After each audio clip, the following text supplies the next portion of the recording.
नमस्कार. 400 कोटी रुपये तुमच्या तालुक्यात आजच्या सभेमुळं मिळणार आहेत म्हटल्यावर काय टाळ्या वाजवले त्याची आयला का तुम्ही माणसावा काय असं हे बी सांगावं लागते तिच्या लई एडी जात आहे आपल्याला काय काय करावं. अरे रामदेव बाबा शहरातल्या लोकाला टाळ्या कशा वाजवायच्या त्याच्यासाठी पैसे घेते वाजवायची कशी आणि त्याच्यात एक गंमत आहे. 5 मिनिट जर टाळी वाजवली तर 1 महिना आयुष्य वाढतंय. तुम्हाला ज्याला ज्याला आज 1 महिना आयुष्य वाढवायचं आणि वाजवा कसं वाजवतात असं मी हे काबर सांगितलं तुम्हाला तर अजून भरत शेठ बोलणार आहेत. हां माल त्यांच्यापाशी ऐकलं का म्हणून त्यांना खुश करायसाठी मी तुमच्यासाठी खुश करणं गेलो. उद्या त्यांना माझ्या गावात घेऊन चालला म्हणून महाराष्ट्रात दोघंच शाणे निघाले मायला. पण आज मी पहिलं नेणार होतो पुन्हा गोपीचंद एवढंच साबरं निघालो माझ्या आधीच आगडं इकडं सगळं काय लय अवघड आहे. तर तुम्हाला भरत शेठ योजना हे गोपीचंद हल्ल्याने आणावं लागतं याला इतक्या मायला नीट होईना.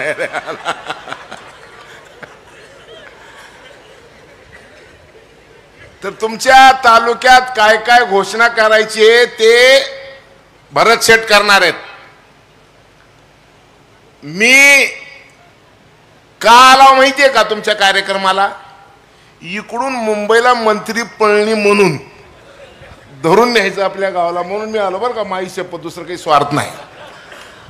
आणि दुसरं स्वार्थ असं की गोपीचंदचं माझं खूप दिवसापासून चालू होतं की आपणाला इतर काहीतरी करायचं आहे.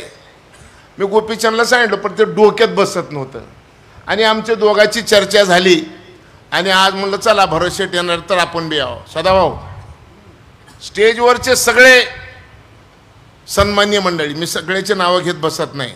डॉक्टर आरळे आमचे मित्र आहेत काय. आणि आता मला काय सांगायचं आहे की यांनी सांगितलं की 550 मिलीमीटर पाऊस आहे. आता 64 गावात आलंय अजून 60 गाव राहिल्यात. म्हणजे तुमचं नीट व्हायची कवा वेळ आली आहे. जेव्हा पंगत उठले तेव्हा तुमचं नीट होणार आहे. पावसाचं कसं आहे आता भरत शेठ तुम्ही मी लहान असताना पाऊस कसं पडायचा नक्षत्रावर. ज्याचे केस पांढरे आहेत त्यांनी तुमच्या माईची शपथ घेऊन खरं सांगायचं नक्षत्रावर पाऊस पडायचा का नाही. माझ्या लातूर जिल्ह्यात कसे नक्षत्र होते. पडला उतरा भात खैना कुत्रा, पडला मगा ढगाकड बघा, पडला हस्त शेतकरी झाला मस्त, पडल्या स्वाई साथी पिकतील माणिक मोती, पडल्या चित्ती पडतील भीती, आला पोळा आणि पाऊस झाला भोळा. असं होतं का आता आहे का. आता नक्षत्रावर पाऊस नाही. पहिलं नक्षत्र होते 27 आता नक्षत्र आहे 2. एक ढगफुटी नाहीतर बोंबला दुसरं नाहीच काही.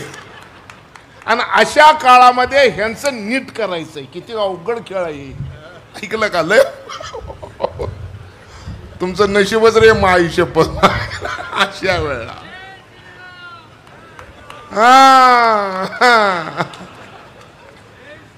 तर तुम्हाला एक महत्वाची गोष्ट सांगणार आहे. बाबा रे तुमच्या इथं पाऊस का नाही.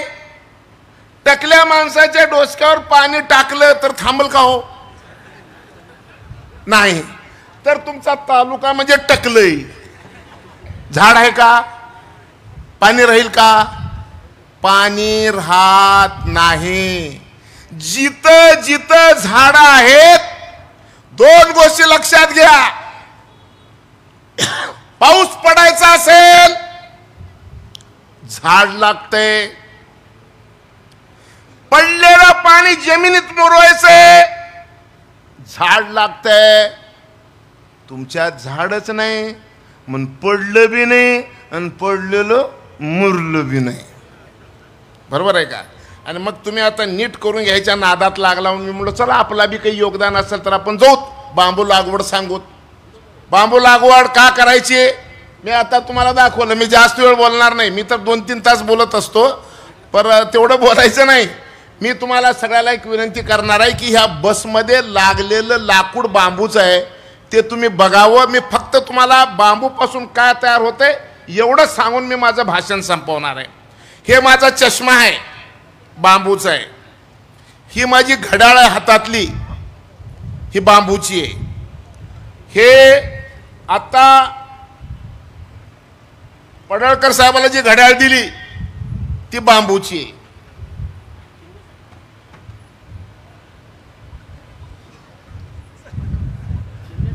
तुम्हाला जरा कळाव ना खेळ सगळा का आहे ते. एक कोणतरी या रे इकडं, एक जण कोणतरी या. आता बघा हे टी शर्ट आहे, हे टी शर्ट बांबूचं आहे. थंडीत घातलं तर गरम होतंय आणि गरमीत घातलं तर थंड होतंय. हे टी शर्ट कशाचं आहे? बांबूपासून तयार झालेलं आहे. ठीक आहे. त्याच्यानंतर हे पायमोजे आहेत. पायमोजे कशाचे आहेत? बांबूचे आहेत.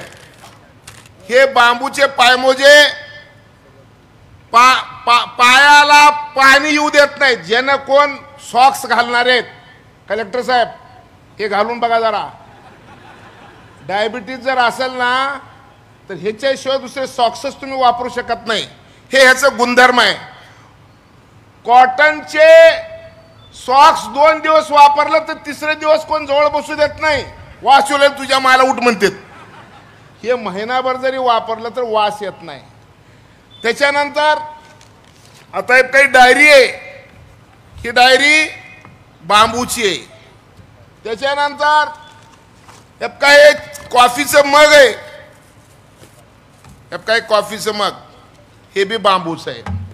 त्याच्यानंतर पाण्याची बाटली, हे काय पाण्याची बाटली बांबूची आहे. अजून आता सकाळी उठून आपण ब्रश करतो तो हे ब्रश बांबूचे आहेत. किती नमुन्याचे लागेल तेवढे, 4-5 नमुन्याचे.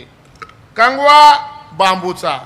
एवढंच नाही, बेंगलोरचं विमानतळ बांबूचं झालंय.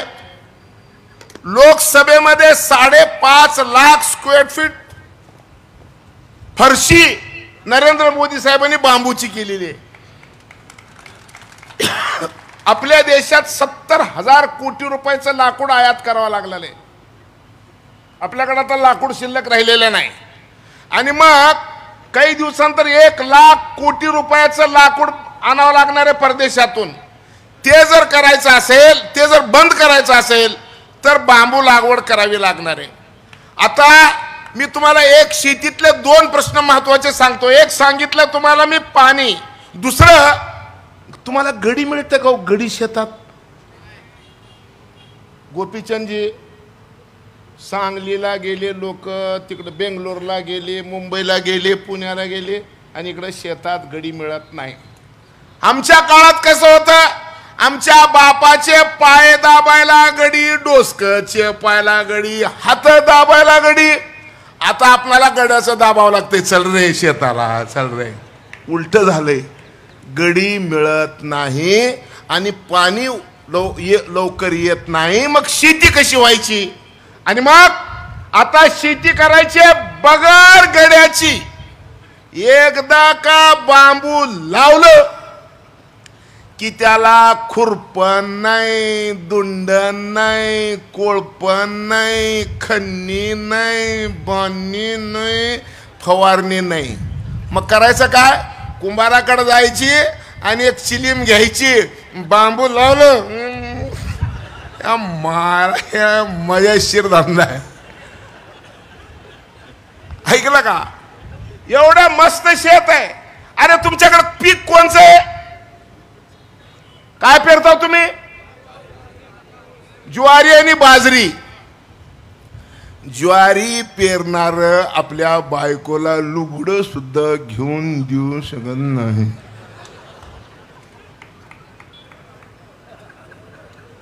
नंदकुमार साहेब, देशाला स्वातंत्र्य मिळालं त्यावेळेस 55 लाख हेक्टर मध्ये ज्वारी होते, आता ती 3-4 लाखापर्यंत आली आहे.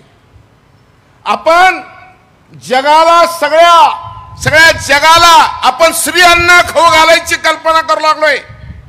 मी ॲग्रिकल्चर मी शेतीमालाला तुमचे जे भाव ठरतं ते मी राज्याच्या कृषी मूल्य आयोगाचा दुसऱ्यांदा अध्यक्ष आहे, नंबर 1. आणि दुसरं काय, मी 2 पद ह्या देशात भोगणारा मी एकमेव मनुष्य आहे. शेतमालाला भाव कसं ठरवायचं याच्यासाठी नरेंद्र मोदी साहेबांनी देशातल्या 7 लोकांची कमिटी केली आहे. भारतातले 7च तज्ञ, त्याच्यात मी आहे. म्हणजे वरून बी मीच आहे आणि खालून बी मीच आहे. त्यामुळे तुमचा बाजार कसं होतं मलाच माहिती आहे. ऐकलं का? मला जर तुम्हाला एकट्यात धरलं की तुमचं कसं कसं होतं सगळं सांगू शकतो मी तुम्हाला, तुमचं काय होणार आहे, कसं होणार आहे, का होणार आहे. आणि म्हणून तुमच्या ज्वारीमध्ये 5-10 हजार सुद्धा एकरला शिल्लक कडबा शिल्लक राहते का नाही मला सांगता येत नाही. इमानदारीने सांगा बरं, कडबा शिल्लक राहतंय का? कडबा सुद्धा शिल्लक राहत नाही, अशी ज्वारीची परिस्थिती आहे. मी तुम्हाला शब्द देतो, तुम्हाला 1 एकर बांबू मध्ये शेताला वर्षभर न जाता 1 लाख रुपये एकरी द्यायची जबाबदारी माझी. आता तुम्ही म्हणसाल घेईल कोण? आपल्याकडे सगळ्यात मोठं कारण आहे घेईल कोण. तुम्ही आता घ्यायची अजिबात काळजी करू नका. गेली 10 वर्ष म्हणजे नरेंद्र मोदी साहेबांनी 2014 मध्ये बांबू 1927 मध्ये इंग्रजांनी वन कायद्यामध्ये बांबूवर काही अटी लादल्या होत्या. 2017 ला नरेंद्र मोदी साहेबांनी ह्या सगळ्या अटी काढून टाकल्या. एक दिवस नरेंद्र मोदी साहेब म्हणले बांस ये घास है, बांबूला गवत केलं, सगळे ह्याच्यावरचे निर्बंध हटले. त्या दिवसापासून बांबू लागवड करायला परवानगी मिळाली. आता इथून सोलापूर किती किलोमीटर आहे? 140 किलोमीटर सोलापूर आहे. मी तुम्हाला सगळ्यात एकच गोष्ट सांगणार आहे, तेवढी ऐका. सोलापूर मध्ये एनटीपीसीचं थर्मल आहे. एनटीपीसीचं थर्मल वर्षाला 40 लाख मेट्रिक टन कोळसा जाळतं. 1 किलो कोळसा जाळला की 2 किलो 800 ग्राम कार्बन तयार होतं. तुमच्या पासून 100 किलोमीटर वर वर्षाला 1 कोटी मेट्रिक टन CO2 तयार होऊ लागलेला आहे. त्याचे दुष्परिणाम काय होणार आहेत मला माहिती नाही, परंतु येत्या एनटीपीसी जे CMD आहेत भारत सरकारचे गुरदीप सिंग, ते पण IAS आहेत गुजरात केडरचे. त्यांच्याबरोबर माझी दोस्ती झाली. मी त्यांना सांगितलं की 26 सप्टेंबरला UK मध्ये 142 वर्षापूर्वीचं थर्मल बंद झालं कोळशावरचं, आपल्यात कधी करणार आहे? त्यामुळे तुम्ही घेताय का जबाबदारी? म्हणलं हो. म्हणलं घेतो. कुठलं थर्मल? मी म्हणलं सोलापूर. सोलापूर का? तर मी लातूरचं आहे. मला तिकडून 120 आणि तुम्हाला इकडून 120. आम्ही म्हणलं आमच्या शेतात बांबू लावता आणि दगडी कोळशाच्या ऐवजी बांबूवर थर्मल चालवता, त्यांनी आपणाला परवानगी दिली. तुम्ही आज जर बांबू लावलो तर एनटीपीसी सोलापूरचं थर्मल बांबू लावल्यापासून 50 वर्षाचं खरेदीचं करार करायला तयार आहे. मी नाही, भारत सरकार. आणि मग पडळकर साहेब तुम्ही म्हणलो, तुम्ही काय म्हणलो?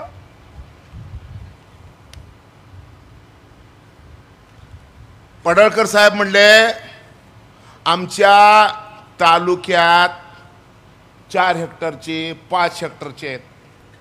तुम्ही भरत शेठला म्हणलं अटी शिथिल करा.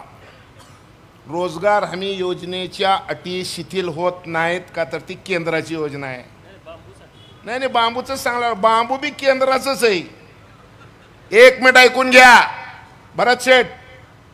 एकनाथ शिंदे साहेबाची उपकार सांगतो, तुम्हाला माहित राहा, मी तुमच्या पक्षाचं नाही पण तुमचा दोस्त आहो, बरोबर. हे लय मजेशीर गोष्ट आहे, तुम्हाला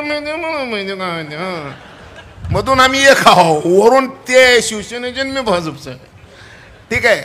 एकनाथ शिंदे साहेब, तू बेवारसी अपक्ष म्हणजे ज्याला माय नाही बाप नाही म्हणजे बेवारस, तू बेवारस आहे साधा भाऊ. तुझा काय आहे अवघड आहे, तू कोणकडे बी जाऊ शकतो त्या लय मजा आहे तुझी. पण तू मधून आमचंच आहे यार, तू काय सगळं गुणगुण.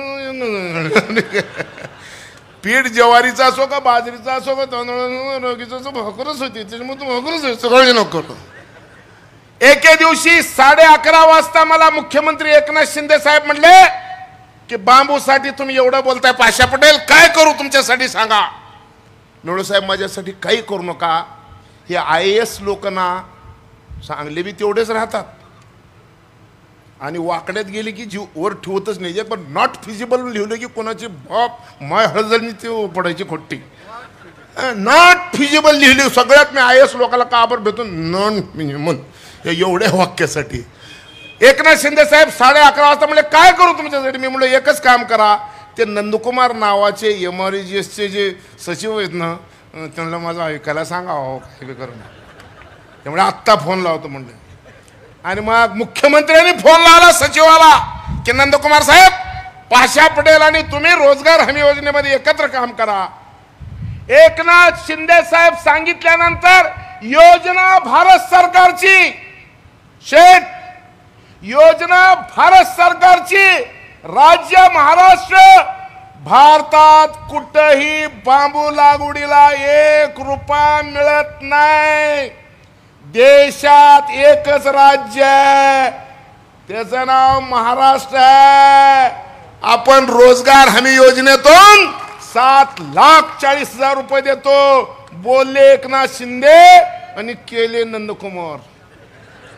तुम्ही बी अधिकाऱ्याला भेट जावा, आणि तर असं उलट केले की आपण काहीच करू शकत नाही. त्यामुळे आमचं तर जमून घेतलं नंदकुमार काय नाही. आता तर आमचं दोघांचं लय मस्त नातं आहे. महाराष्ट्रामध्ये एक समिती तयार झाली आहे, chief minister environment sustainable development task force.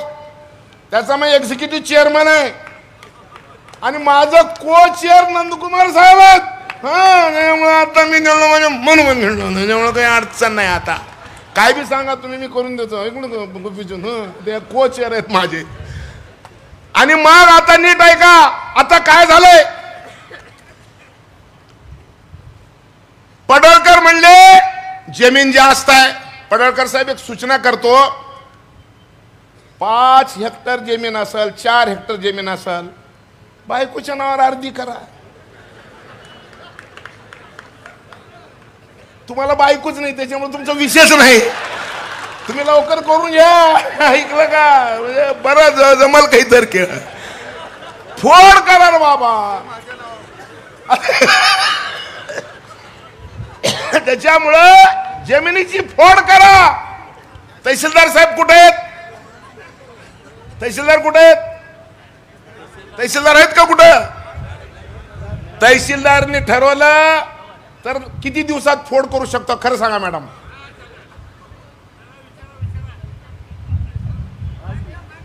फोड करायला किती दिवस लागतील मॅडम. 1 दिवसात. अरे टाळ्या वाजवा मॅडमच्या नावानं. 1 रुपया खर्च होईना ते त्याची आयला 1 दिवसात फोड. गोपीचंदजी किती सोपं आहे राव मायच्या. पहिलं फोड करा आणि फोडीनं बी जमना गेलं. मित्रा नावाची आदरणीय देवाभाऊने देवेंद्र फडणवीस साहेबांनी मित्रा नावाची एक संस्था स्थापन केली आहे. म्हणजे थोडक्यात महाराष्ट्राचं ते नीती आयोग आहे आणि आपल्या महाराष्ट्राचे निवृत्त IPS officer IAS officer Praveen Singh Pardeshi साहेब त्याचे प्रमुख आहेत. प्रवीण सिंग परदेशी साहेबांनी बांबूला म्हणजे आम्हाला मित्रामध्ये ऑफिस दिलंय. ऑफिस तर दिलंय, पण भरत शेठ येत्या 3 महिन्यात वर्ल्ड बँकेकडून प्रवीण सिंग परदेशी साहेब बांबूला पैसे आणून देणार आहेत. किती? 10,000 कोटी रुपये. 10,000 कोटी रुपये. आणि 10,000 कोटी रुपये कशासाठी खर्च करायचे? की रोजगार हमी योजनेमध्ये 2 हेक्टर पर्यंतच पैसे देता येत आहे, परंतु 2 हेक्टरच्या वर 10 हेक्टर पर्यंत आम्ही आता मित्राच्या वतीनं तुम्हाला पैसे देणार आहे. आणि जर लॉटरी लागली नंदकुमार साहेब, ते 10,000 कोटी खर्च करायचा अधिकार कोणाला मिळणार आहे सांगा? आज जोरात सांगा. आम्हाला दोघाला. गोपीचंद आमच्या पैसे लय मोठे खेळ आहेत. आम्हाला जेवढा तुम्ही सत्कार आता एवढा चांगला फेटा बांधला त्याच्यामुळे मला तुमच्या तालुक्याला लई घोषणा करून जावं लागलं ना काही. त्यामुळे काळजी करू नका. पैशाची तर आपल्या नरेंद्र मोदी साहेबाच्या सरकारमध्ये पैशाची तर काळजीच नाहीये. त्यामुळे तुम्ही काळजी करायचं काही कारण नाही. आणि मग देवाभाऊनी जर इथं प्रचार केलेला आहे, प्रचाराच्या सुरुवातीला इथं आलेले आहेत, तर आमचा धर्म आहे, बरोबर आहे. खालून पहिला, आता वरून पहिला तुम्हाला व्हायचंय. आणि वरून पहिला व्हायचं असेल तर आम्हाला तुम्हाला द्यावंच लागेल काही ना काही. आणि म्हणून तुम्हाला सांगतो, महाराष्ट्रामध्ये या 10,000 कोटीपैकी जेवढे जास्तीत जास्त पैसे तुम्हाला देता येतील एवढा आम्ही प्रयत्न करणार. रोजगार हमी योजनेमध्ये तर लई लफडे आहेत. रोजगार सेवक पहिलं नीट ठेवावं लागतंय. ते तर 99% तर बाटली व्हायचं तिच्या मायला, त्याच्या हुडक सापडतच नाही. जे माय कुठं राहतात का नाही. व्हिडिओ, हा व्हिडिओ आमचा दोस्त आहे, ऐकलं का? हा म्हणून सांगला आम्ही. ते नीट रोजगार सेवक नीट बघा. आणि एक रोजगार सेवक नीट नसेल तर एका गावात 2 रोजगार सेवक सुद्धा आपण नेमू शकतो. काय नंदकुमार साहेब? हू म्हणावं साहेब.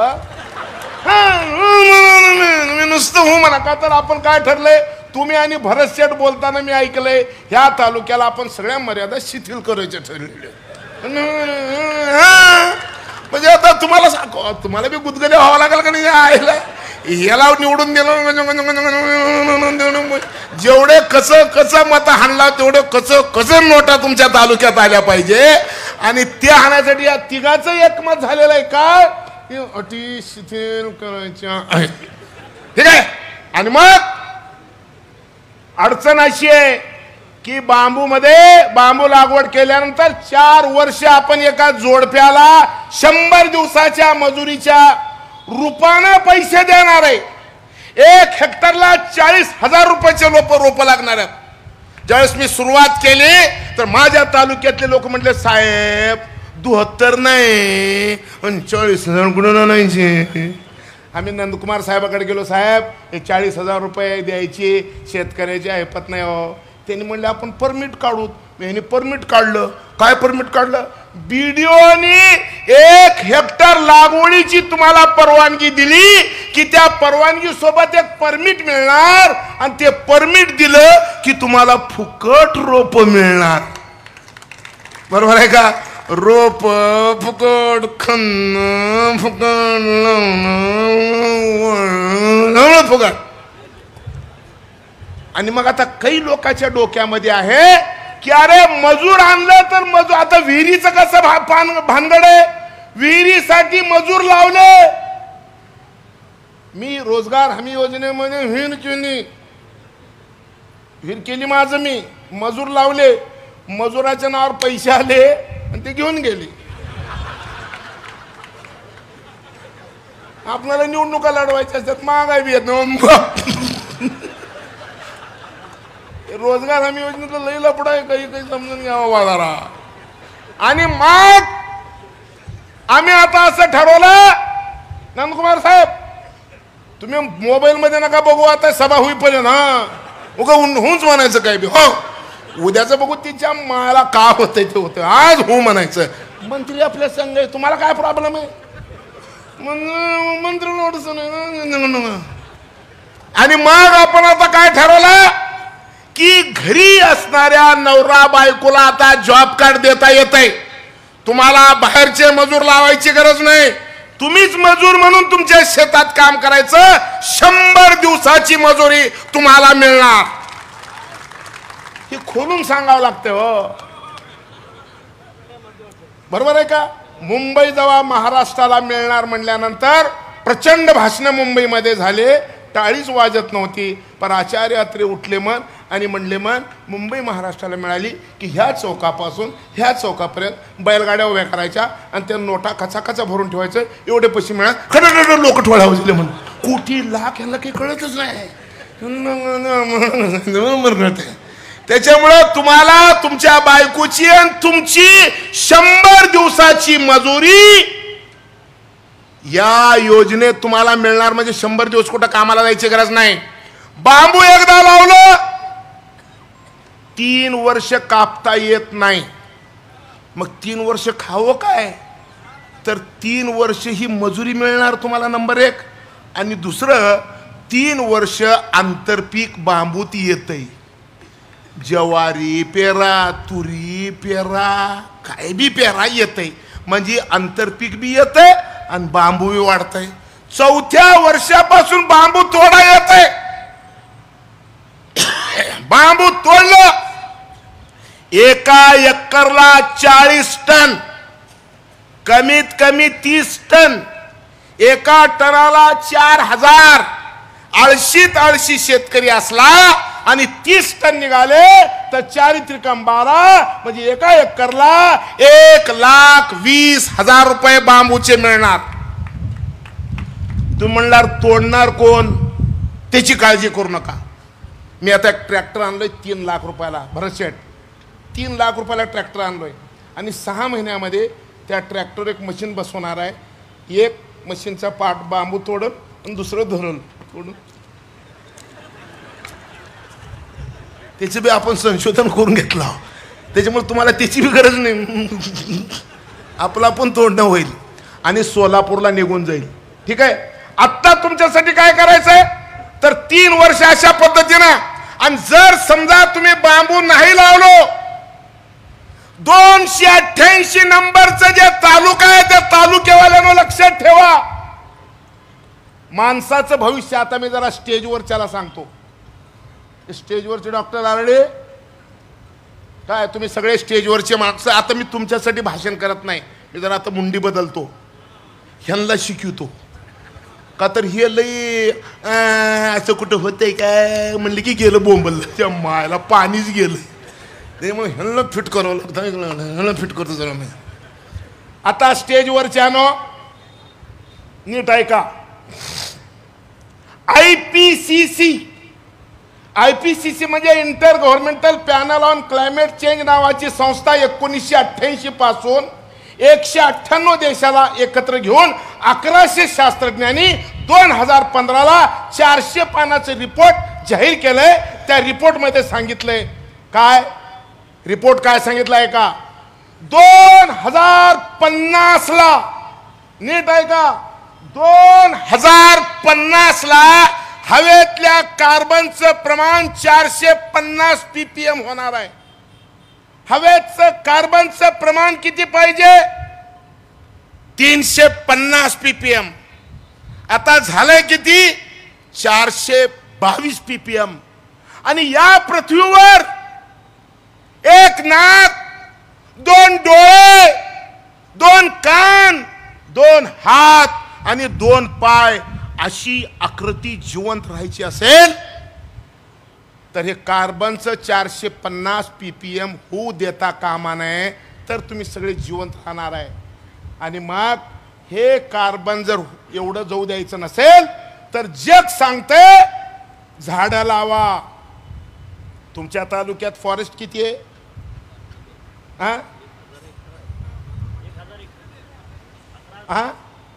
टक्के किती? 7%. तुम्ही सीओ मॅडम आहे ना? फॉरेस्टच्या मॅडम आहे. मॅडम खरं सांगा. आता मी म्हणलो जीव म्हणून फॉरेस्ट खरं सांगा किती टक्के आहे? ओपन आहे म्हणजे फॉरेस्टची जागा आहे, झाडं नाही आहेत. ते बी कळतंय मला. मी उगाच टास्क फोर्सचा अध्यक्ष आहे का? असं म्हणून गेलं. मी 14 समित्यात आहे दिल्लीत. उगं मोदीचं काही एवढं येतोय मला तिथून येवायला. तुमच्या तालुक्यामध्ये 1000 हेक्टर फॉरेस्टची जागा आहे, फॉरेस्ट नाही. माझ्या जिल्ह्यात, लातूर जिल्ह्यामध्ये 0.5% जंगल आहे. माझ्यापेक्षा सुद्धा तुमची परिस्थिती भयानक आहे. युनायटेड नेशन ऑर्गनायझेशन म्हणजे जे युनोचे सरचिटणीस आहेत, सेक्रेटरी जनरल आहेत अटेनिओ गुटेरस, त्यांनी सांगितलंय तापमान वाढीचं युग संपलं, होरपळीच्या युगाला सुरुवात झालेली आहे. आता तातडीची प्रयत्नाची गरज आहे. ते जर नाही केलं इथून 50 वर्षानंतर तुम्ही जगणार नाही. त्याच्यामुळे पाणी येऊन बी काही उपयोग नाही. झाडं लावावं लागणार आहे, आणि झाडं म्हणजे बांबू लावावं लागणार आहे. परमेश्वराने तुम्हाला काहीतरी सुबुद्धी दिलेली आहे पडळकर साहेब, म्हणून तुमचं ध्यान बांबूकडं आलंय. म्हणून बांबू लागवड करा, ही बस ठेवा. आणि आता मी काय देऊन जातो ऐका. उद्यापासून तुमच्या गावातले पोरं जर जात असतील, माझं स्वप्न आहे. काय स्वप्न आहे माझं? 2029च्या आधी, 2029ला जी निवडणूक येईल त्यावेळेस महाराष्ट्रामधले सगळे थर्मल बायोमासवर चालतील, हे माझं स्वप्न आहे.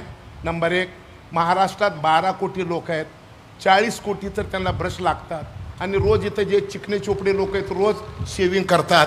माझं स्वप्न आहे 29च्या आधी सकाळी उठल्यानंतर कोण दाढी शेविंग किट लोखंडाचं प्लॅस्टिकच्या न करणार नाही, तर मी तुम्हाला बांबूचं शेविंग किट देतो आणि बांबूचं ब्रश देतो.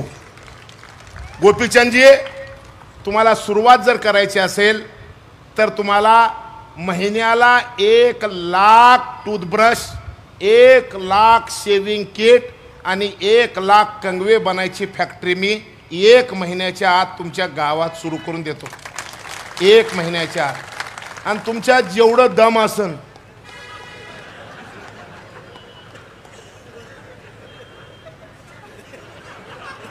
येन रे अप्पा, येन धंद्यादारी. नाही तर उगा छुंजळीक बघून मुंजळीक बघून म्हणायचं नाही. हा, रोक्का कुठ रे, हे रोक्का. लय मोठा माणूस आहे तुमचा.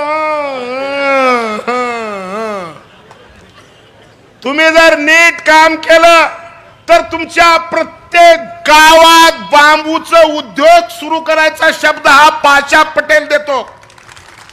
बांबू येईल तवा येईल, बांबू येईल तवा येईल तुमचा. पण उद्या आसाम मधला बांबू आणून तुमच्या इथं उद्योग सुरू करायची जबाबदारी माझी, एवढा शब्द देतो. ही गाडी प्रत्येक ग्रामपंचायत मध्ये येईल. ह्या गाडीत पलीकड जे बांबू आहे ते जर बघितलं तुम्ही तर तुमच्या लक्षात येईल बांबू कसं राहतंय. का तर आता मी टी शर्ट दाखवलो, लोक मध्ये मला ना सरकलं का काय हो, बांबू पासून कुठं टी शर्ट तयार होते का? इडी जात आहे. अरे विज्ञान लई पुढे गेलंय. म्हणून तुम्ही ते सगळं बघा. ए मामा,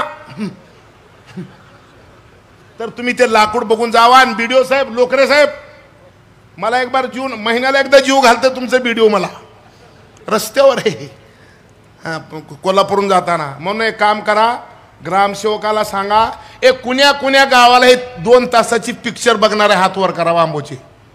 ह्यापका ह्याला नीट लाईनीनं करा. 2 महिने ठेवून घ्या, 3 महिने ठेवून घ्या. माझ्या काय बापाचं आहे, दिलंय शिंदे साहेबाने. फटणेवाली की फटी धोबी बेटाच्या, आपलं काहीच घेणं देणार नाही. त्याच्यामुळे मला माझ्या घरचं जायचंय का.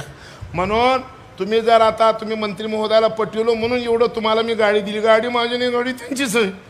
त्यांना माहित नाही त्यांची आहे म्हणून, मला माहिती आहे. ते कुणाची बी लागणार, वाडा रे तुझी माय तुझ्या का बापाचा आहे काय करू, वाडा. तसा पण वाडा म्हणून मोकळा झालेला. ठीक आहे. तर त्याच्यामुळे तुम्हाला अजून काय काय लागतंय सांगा. मी एकदा तुमच्या सगळ्या कार्यकर्त्याबरोबर सुद्धा बसायला तयार आहे. मी खरं जर बोललो तर 3 तास बोलू शकतो, पण माझी आज बोलायची इच्छा नाही. पण जाता जाता एक वाक्य सांगून मी माझं भाषण संपवतो. वाक्य काय? पुन्हा एकदा कलेक्टर साहेब, 47 डिग्री म्हणजे कलेक्टर साहेबाला सांगितल्यावर तुम्हाला सगळ्याला कळलं. कलेक्टर साहेब, तुम्ही जर सायन्सचे जर असलो, मला माहित नाही काय ते, 47 डिग्री टेम्परेचर झालं. किडनी, हार्ट, आणि ब्रेन फेल होत आहे. दुबईमध्ये म्हणजे दिल्लीमध्ये यावर्षी 52.9 झालं आणि दुबईला 64 झालं. आत्ता पृथ्वीवर मानवजातीचं अस्तित्व शिल्लक राहायचे दिवस संपलेले आहेत. त्याच्यामुळं तुम्हाला मला हे काम करावं लागणार आहे. तुम्ही जर महिन्याला एक बैठकीत नुसतं उगं फोन करून जर तहसीलदारला आणि BDOला ताणलो तुम्ही तरी दंदना पळतील. तुमच्या हातात सगळं आहे आणि तुम्ही आता तिकडून इकडं आले, बरोबर आहे का?